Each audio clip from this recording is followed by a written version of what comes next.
everyone, how you all doing? Welcome to Movie Couple Live, where we talk about all things movies and pop culture. I'm Dustin. I'm Wendy. And today on the show, we're going to be talking about Cleopatra with Gal Gadot and Patty Jenkins attached. And we'll talk about the Furiosa movie coming up with Anya Taylor Joy as young Furiosa. So we're really excited to do this show today because we've got a lot of cool stuff to talk about. But I think today we're going to make it a little bit shorter because both Wendy and I are a little under the weather. But we still want to talk about, hang out with you guys for a little bit and see how we are sounding loud. We're sounding loud? That's new. That's different. We don't usually sound loud. Are we okay? It seems to be fine. Okay. If you want to double check. Maybe just the intro was loud. Yeah, maybe, that was actually one of my very first intros that I did. So I think I kind of got a little, I'm on live. Oh, I don't know. So I was a little excited. But at least we don't sound like we're on helium or on the lower register. The other one, yeah. Yeah. So we are doing a slightly shorter show today. So a lot of the current news didn't make it into our show notes because something is going on here. And before you think of all the bad things, it's definitely not COVID because we both just got tested and we both got negative results. So I don't know what is going on, but my throat hurts. I don't know what it is, but it hurts. It's pretty bad to the point where I'm going to have to make an appointment with the doctor because I don't know what is going on. And I don't. And it's been kind of weird too. It hasn't just been the way a sore throat feels. Yeah, it's not a general sore throat. There's something else. So I'm going to have to talk to my doctor. But let's go ahead and get on with our main topic. Not main topic. We do have some casual greetings and announcements that we want to talk about. We did do a couple of trailer reactions that we are either putting up or just put up onto our channel. The first one that we did was Jiu-Jitsu, which when you see our reactions with Nicolas Cage, and this is going to be an interesting movie. I have a feeling that it's going to be one of those really good bad movies kind of a thing, to where kind of like in the realm of the first Mortal Kombat, to where when you go back and watch Mortal Kombat, you're just like, oh my gosh, this is terribly awesome kind of a thing. But I have a feeling that it's going to fall into that category. Wendy also did a review for the movie Nocturne. Yeah, it's still in edit, so it'll be up sometime today, but it's a part of the Welcome to Blumhouse anthology films. The two that aired this week it's available on the Amazon Prime Studio video section, is Nocturne and Evil Eye. I haven't seen Evil Eye yet, but I did watch Nocturne, which I pretty much enjoyed. It's like Black Swan light. Oh yeah, that's right. Yeah. You were telling me that. Yeah, the first one was a little bit of a Black Mirror, and this one was more like Black Swan. Yeah. And then last night, Wendy and I also went to the premiere, a drive-in premiere for the movie The Trial of the Chicago 7. And I have to admit, that was an experience. It really did feel like we were back in our old world again, of being able to go to these screenings and these premieres, and it really felt like it was a little bite of normality back in our lives. Yeah. It was nice to kind of drive up, and they had the marquee. And if you saw my Instagram story, which I think is still up on my personal one, which is just the Wendy Lee Zaney one, I showed us driving into the drive-in area, and it was just, they had all the photos, they had a little stage set up, and they had the sound play on loop, the whole world is watching, which was really powerful. If you didn't know about the Trial of the Chicago 7, the movie comes to Netflix on October 16th. It's really, really worth a watch, and it's really interesting how something happened in 1969. Not the exact same thing, but a lot of the things that were happening around that time is kind of mirrored into what's happening today. So it's ironically, it's historical yet current at the same time. So you, if you're a Sorkin fan, if you're into things like this, definitely worth a watch. There's a lot of feelings. A lot of feels. I don't know if we can directly talk about it. I don't know if embargo is up. I'm pretty sure it is, but I'm not sure. So I don't want to give a review, but I can tell you that we, being Sorkin fans, really, really enjoyed it. Yeah. So when it does come out on Netflix, we do we do give it an approval rating, Yeah. but you have to come back and night. see it opening night. But check it out. it's an awesome movie. Catch it on was streaming. a great experience going through it right as we drove in. Yeah, that the whole world is watching. It really made you feel like you were a part of this protest, a part of this civil unrest, so to speak. And it just rang a lot of very what is that called? Kind of like, hey, wow, this is very relevant kind of bells. So we were very excited to talk about that in our movie review when we post that up and when we find out about the we can embargo. Probably record it soon and then just hold the review until I'm pretty sure again embargo is up. And also something we learned that at a drive-in, turn your car on at least once during the film so your battery doesn't die. I kind of forgot about that. There's that. So yeah, it was funny though because I wasn't the only one. When we went to when the movie was over and they did the whole live Q&A with Aaron Sorkin. When it was all over, cool. A whole bunch of cars left.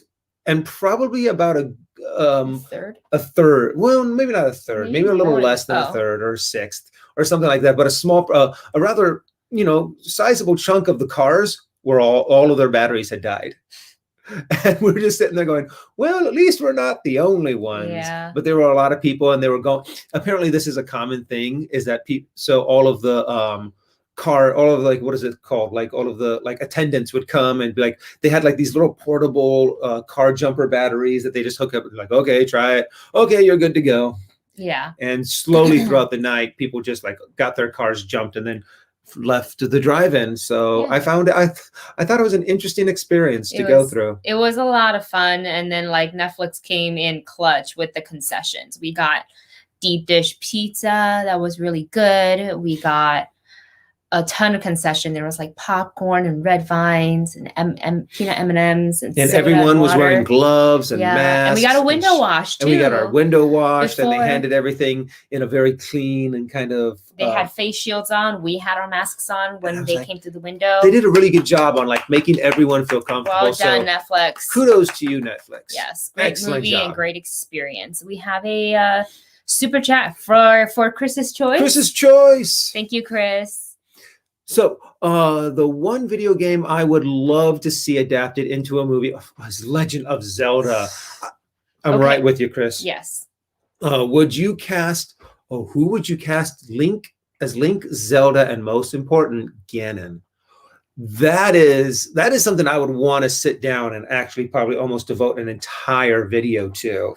Because there has been talks about Legend of Zelda and turning it into a movie for so many years. It's almost one of those things that you're kind of like, why did you do Super Mario Brothers and all of the other video games into movies when you have Legend of Zelda, which really adapts itself to a movie, I think, very well, except for one big important thing. Your lead character doesn't talk. Nope. So you have a big question to tackle. Do you forget about that and just be like, no, I'm sorry, we're going to have Link talk? Maybe just not a lot, or try to write your story in such a way that Link doesn't need to talk. Just make the sounds. I'm not going to make them today. Yeah, I'm not going to make them today. But I think, names have just all of a sudden went out of my head. I was like, I had a whole bunch of names and then completely forgot about it. Now, I think Ganon, you can probably get away with a voice actor and have like maybe someone in a CGI suit. Travis Willingham. Travis would actually probably be. He's got a big booming voice. Yeah. But also, what's his name? Who's plays Spider-Man? Tom Holland for Link. I think Tom Holland would probably play a really good Link. It's literally exactly who I thought. That's Zelda. A good one. So who would you want to get as Zelda? Honestly though, for Ganon, getting names are just not working for me today. Gollum. Oh, Andy Serkis. Andy Serkis, thank you. He's a good one as well. Because he would be probably in a mocap suit. We've seen how great he does with mocap. He could pull off a very tall, intimidating character, I think. Dare I say Zendaya for Zelda? I like her so much. Oh, it also depends on how old you want to place Link and Zelda. Yeah, Because true. if they're younger, then we can go Tom Holland route. If they're older, like older. Who would be? I mean, that's the thing. You'd have to find someone. Zac Efron. He's got the piercing as Link. Link. He's got the piercing blue eyes. I see Link not quite as Beefy. like beefy. Okay, yeah. You need someone that is a little bit more like Tom Holland's size and stature. Okay. Kind of a thing. I liked Tom Holland's appearance, and I know he's a great actor. Yeah.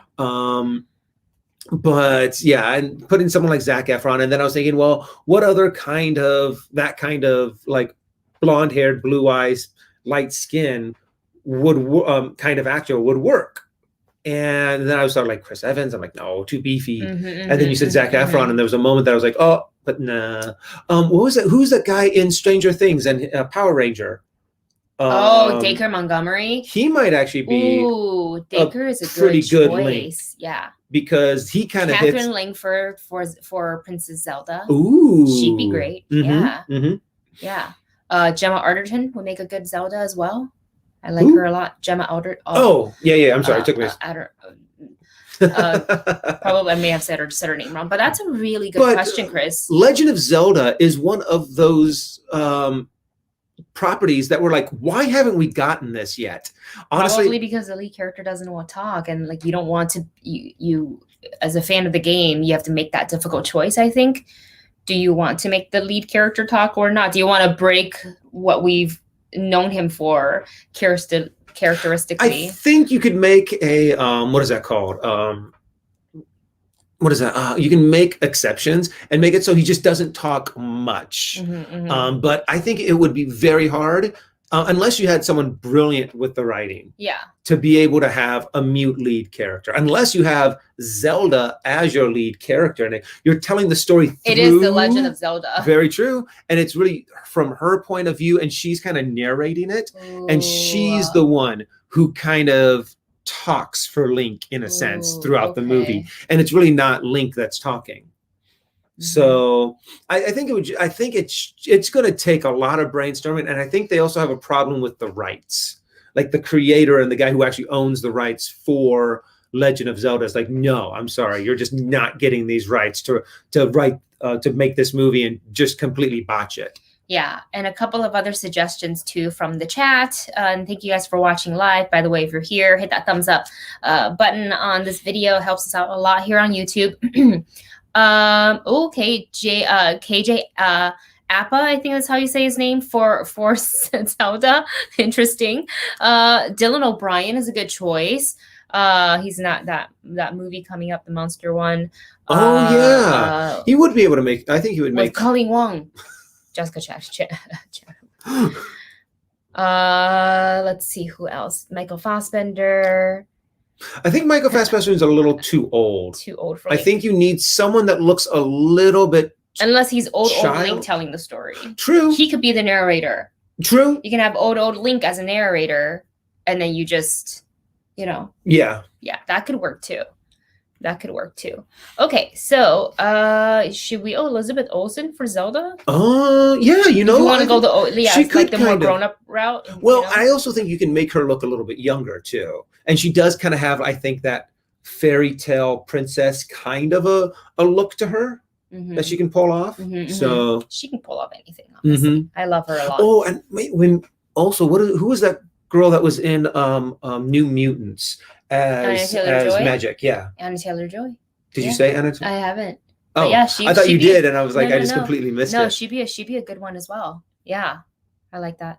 I like that a lot. And that's the thing about these what is it called, fantasy castings, is that they there's really no wrong answer, and there's so many. You're like, oh, this would be cool, I would love to see this, and then all it takes is like that one talented casting director to find someone that you never thought of, and just makes you go, oh. Or cast an unknown. That works too. Yeah, there's that, discover new talent. Should we move on to our next bit? So what is it? What our next? Oh yeah, we were going to talk about the Mandalorian's new teasers. There is a new teaser like a TV spot as well. It's a pretty short one, but we didn't do the reaction to it because it was all already previously footage. It was nothing new to actually see. Correct. So we just thought, well, we'll just talk about the posters at least. I don't know if I put them in here. I did. Yes. I did. So we have, let me take off the banner so you guys can see better. We have Mando, we have Cara Dune, we have Carl Weathers all back in this really cool looking poster. I really like it. Kind of, it's got that Western feel. Yes, and that's something that, of course, I've been dying just to see more of, and just to get more and more of that kind of a feel to, and of course we have the most popular character of any of the new Disney franchise Star Wars stuff, Baby Yoda. Baby Yoda. And look at how cute he looks in that poster. A little bit grown up, a little bit more. Maybe, no? Maybe? Probably not. I don't think so. Honestly, and that's the thing. He really shouldn't change that much between season 1 and season 2. Because if he's 50 years old and he's only aged that much, I'm probably sure in the next 1 year. Oh. Sorry, D-Train. Totally scrolled past it. Didn't mean to. We were back to it. Terminal is the most underrated movie of all time.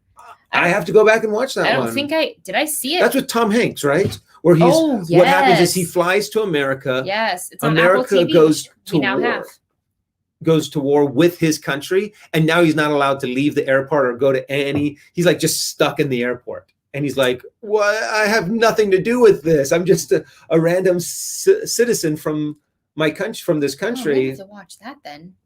And Tom Hanks is a really good actor. Yes. And I've heard I heard it's a really good movie. Yeah. Okay. So it's just one of those things one of those movies that didn't really get much buzz or excitement about it. And I think if it would have happened at like a different time, I think it would have gotten a lot more attention. Yeah.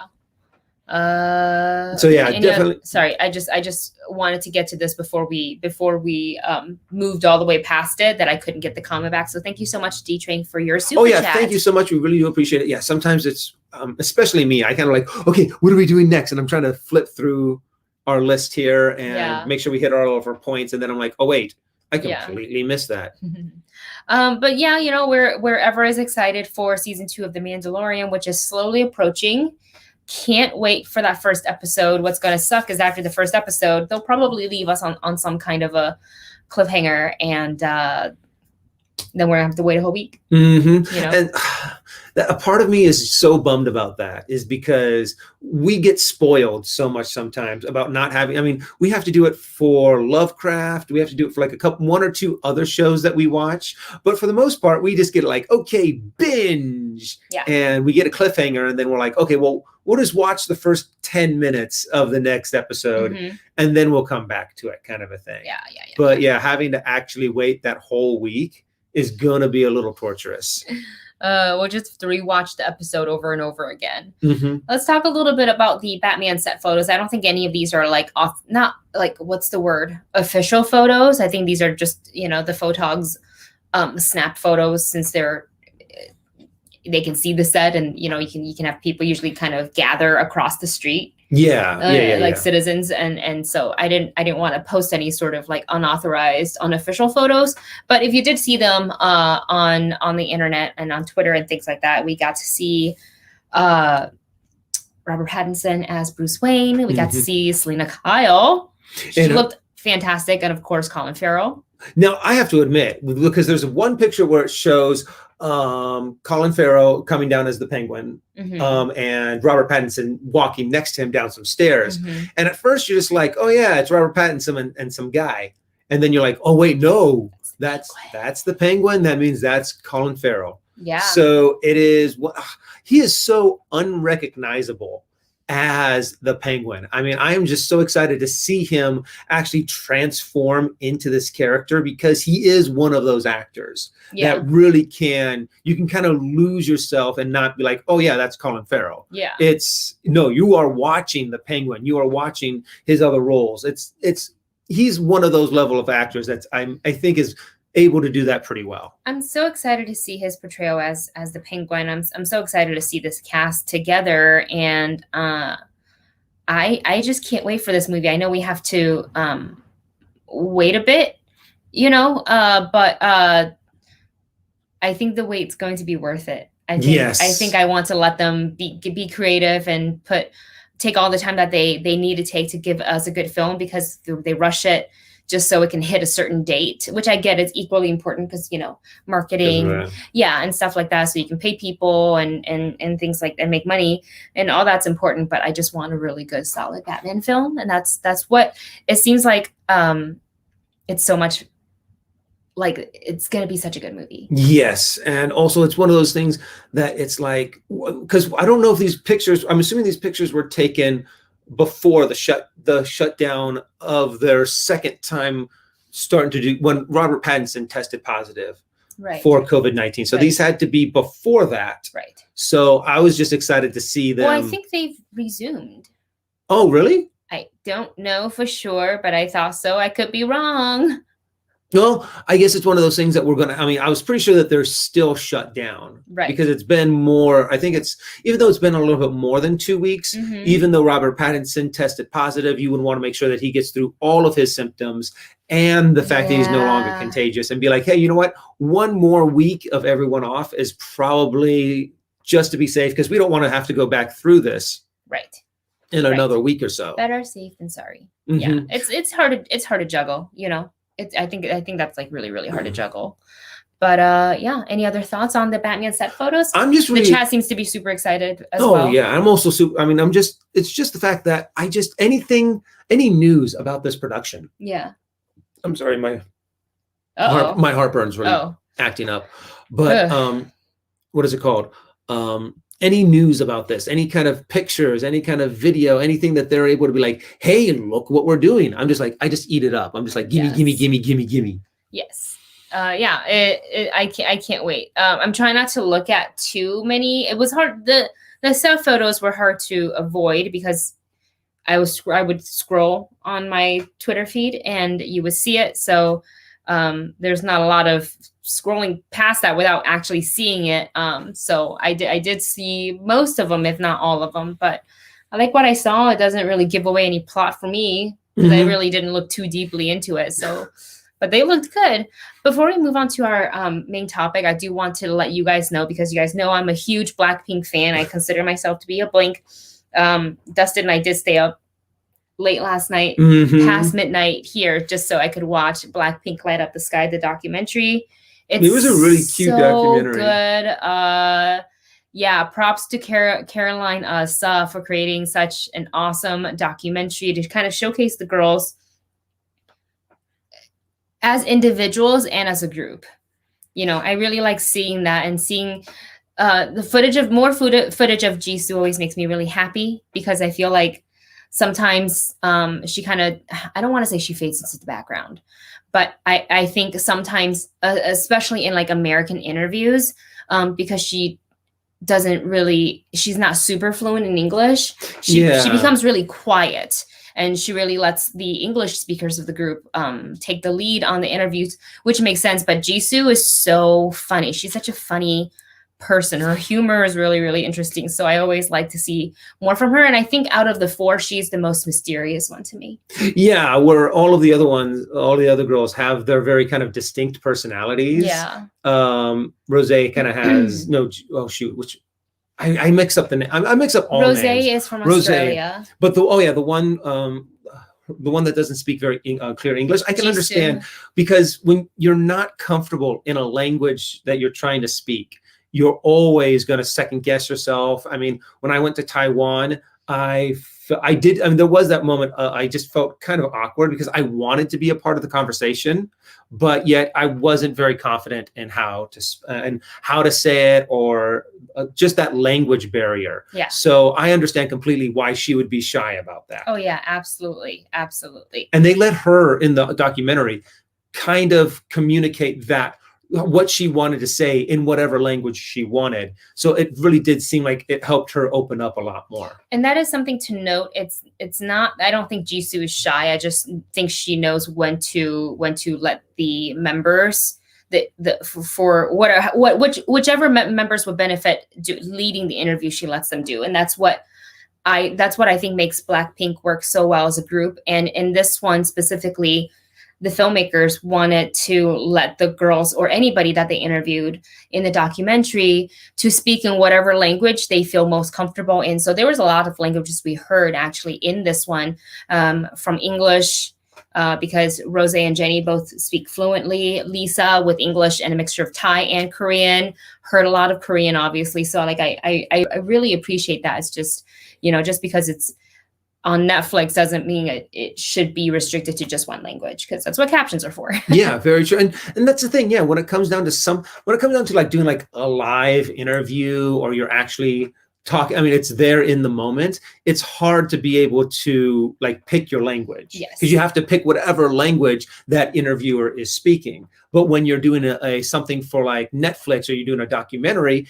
you can be like, hey, we'll just subtitle this. So put your response in whatever form you feel most comfortable in. And I like the fact that they did that. Yeah. So that we could get more personality, more details of what the artists actually think. Yeah. Thank you so much to Vanja for your super chat. Super appreciate it. I really do hope to get this checked out and figured out, because it was hurting 2 days ago. And then yesterday I felt better. And then this morning it didn't. I don't know what's going on, but I'm going to have to talk to a doctor, because it's pretty painful. We have a super chat. So thank you so much, Vanja. And we have a super chat from Chris. Oh, perfect costume idea for you. Dustin as Mondo, Wendy as Cara Dune, and Navi as the child. I think that is a little hover pram for an her. Absolutely adorable, perfect idea. I just now need to get my Mandalorian costume together then. And I think, well, I've done a little bit. I've played around a little bit with EVA foam and making like faux armor. So, I mean, I guess I can try to get back into that and see if I can, because the armor itself is pretty easy. I mean, because they're just individual pieces that you can actually cut out and put together. The chest piece is still like just a couple pieces of armor. That helmet's going to be interesting, but also the underneath the suit is just like a jumpsuit, I think. So I think I can get that like at a thrift store even, or like what is it called? A military, what is it called? A supply, like a supply sergeant. Kind of a thing. So, army surplus. That's the word I was looking for. And then we can have Navi. Oh, sorry, I bumped. I didn't bump her. Navi did not bump. It was just me bumping my own head, because I'm a doofus, huh, Navi? And we're going to dress you up as Baby Yoda. So you can be Baby Yoda, Navi. She's so cute. Oh, my goodness. Well, now that Navi's here, let's go ahead and move on to our main topic for today's show. Everybody. Oh, my God. That's so cute. All right. So according to Deadline, I don't have a photo to place up here, but according to Deadline, Paramount Pictures has won an auction for Patty Jenkins to direct Gal Gadot and Cleopatra. And according to the article, this auction came down to between these studios, Universal, WB, Netflix, and Apple. And there's been, of course, a number of Cleopatra projects that have been floating around Hollywood for quite some time. And some of the rumored actors to be in the lead are Angelina Jolie, Lady Gaga, in these various projects that were all, kind of like up in the air. And Gal Gadot and Patty Jenkins famously, you guys know, teamed up for Wonder Woman and, of course, the upcoming Wonder Woman 1984 movie, which has now been pushed way, way, way back due to the pandemic. And since this news came out, there has also been a lot of backlash on Gal Gadot playing Cleopatra, because I only researched just because since I wasn't feeling good, like my brain's been like a little fuzzy. So the research was not like, my research was not top game, but a lot of saying that she's not the right race to play. Not the right ethnicity. Right. So I kind of want to throw to you guys in the comments and you guys in the chat to kind of get you guys' feel on that. I, of course, a big fan of these two ladies. I think they make a great team, as we saw in Wonder Woman and what we'll get to see in Wonder Woman 1984. So what do you guys think about Gal Gadot playing Cleopatra? You know, it wasn't until after you mentioned it that I was kind of like, oh yeah, that's right. Cleopatra would definitely be Egyptian. So, I mean, and honestly, I don't know who actually has, who in Hollywood has that background. So you would have to do some digging to find a star that has the right ethnicity. I always thought that they would put Sofia Boutella as Cleopatra. Oh. But I mean, but what is it? The talks have also been with Lady Gaga and Angelina Jolie. Neither one of them Egyptian. Neither one of them, neither one of them Egyptian. But all throughout history, all of those movies with Cleopatra, they have been Elizabeth Taylor have been very not Egyptian. Right, Elizabeth Taylor. You know, that's the one that I remember. The Cleopatra, like her playing Cleopatra. So throwing to the chat, Star Drew, who's watching us from Twitch, thank you so much, says, I only have seen, is that supposed to say Egyptian Cleopatra stuff? So I'm going to put it up so people know what I'm talking about. In Cleopatra 25 Yu-Gi-Oh! And maybe the movie The Ten Commandments. Oh, okay. Okay. Let's see what and that's else. The thing, I don't even know if there's really that big of a demand for a Cleopatra movie. You know, I mean, there probably will be now if it's these two attached. Yeah, if it's that's the thing. If it's Gal Gadot, and someone did mention that Gal Gadot is Israeli. Yeah. So I mean it's not like it's way off where you're having someone of European descent by someone Egyptian. Well, David here is saying that Cleopatra was Macedonian Greek descent, not ethnically Egyptian. Oh, you learned something new. So there you go. No, I'm definitely not a history buff on Cleopatra's history. Correct. But yes, I mean, if you guys know some more specifics, then put them in the comment section below. Educate me as well as the whole group. So, but yeah, I'm a little curious too on what exactly are they going to focus on with Cleopatra? Are they going to have Mark Antony in there? Are they going to focus more on her rise to power?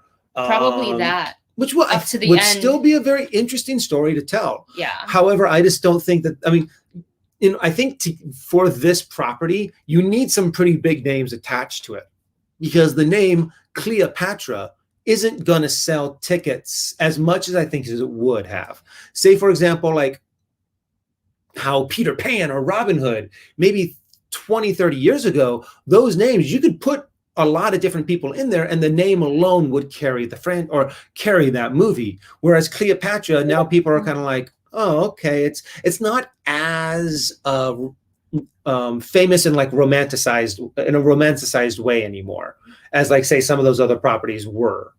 So I think you're going to need names like Gal Gadot. You're going to need names like Patty Jenkins behind it. And I think those are also two really good names to attach to it, because it is a female, it's a woman-centric storyline. You're focusing on a very historical character, and you have two powerful female women in directors and actress. So yeah. I think that's a good combination. And now I think there would be a little bit of a discussion left to talk about how people feel, or how comfortable some people feel about the mix of ethnicity.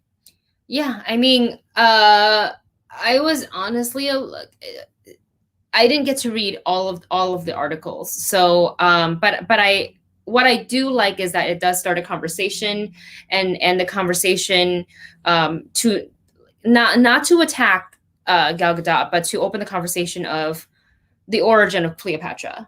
Yeah. You know, and opens the conversation about creating more diverse roles and things like that in Hollywood. That's what I really like about it. And speaking of more roles in Hollywood, let's talk about Anya Taylor Joy. This is our last topic for today. Anya Taylor Joy as young Furiosa, which is really, really exciting. So WB is in advanced development with Furiosa, which is going to be a spin-off of the Mad Max Fury Road, and is going to reveal the origin of Furiosa, played by Anya Taylor Joy. And also we have Chris Hemsworth and Yahya Abdul-Mateen II, who is also going to be in the movie along with her. So star-studded cast already. And the film will show Furiosa before she teamed up with Max in Fury Road. Very true. I'm a little curious about this. Honestly, I think this probably should have been done a few years ago, maybe closer to the time that Mad Max Fury Road came out. Better late than never. But better late than never. And also, it's one of those things that, seeing how we've kind of lost an entire year. Yeah, this year doesn't count. This year doesn't count. So I guess that is one less year that we would have to say that, it came out after such and such movie, so to speak. So, I'm interested. I loved Furiosa. I think I'm a little bummed that it's not Charlize Theron that's coming back, but I guess if it's taking years, like who's to say she won't come back to be in a scene or two? Maybe. You never know. You never know. I mean, I'm assuming she enjoyed playing the character. She did such a great job with it. And Anya Taylor Joy is such a fantastic actress. Just watching her grow from The Witch to literally everything she's been in. She's just really, really fantastic. And I am very much a big fan of Chris Hemsworth, very much a big fan of Yahya Abdul-Mateen II, who is also in The Trial of the Chicago 7. He plays Bobby Seale. So this is to me, it's music to my ears. It's three actors that I like very much, going to star in a movie and an IP that I enjoy very much. Anything else to add? I think I'm going to have to wait and hear some more about it. Exactly. Yeah, it's a prequel, and prequels can always be a little tricky because you already know where this character is going to end up. And I'm also a little curious, on what the story is going to be a little bit more. Chris Hemsworth character. So I think it sounds cool. I'm interested. I think I need some more information before I get super excited. Yes. Yeah, I agree with that. I'm just excited for casting choice.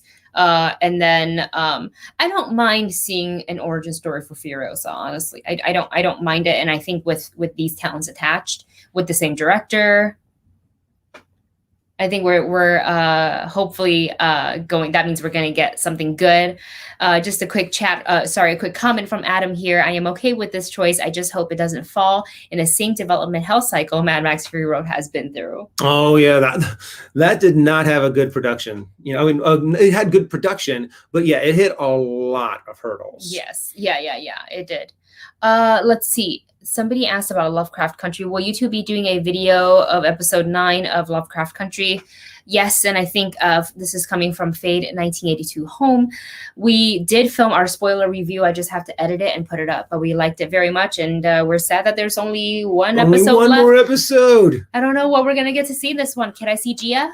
Hopefully. I mean, I'm really hoping that Gia does come in and do something, because so far it's her story arc and her purpose of being there hasn't really been very important. Let me not say important, impactful.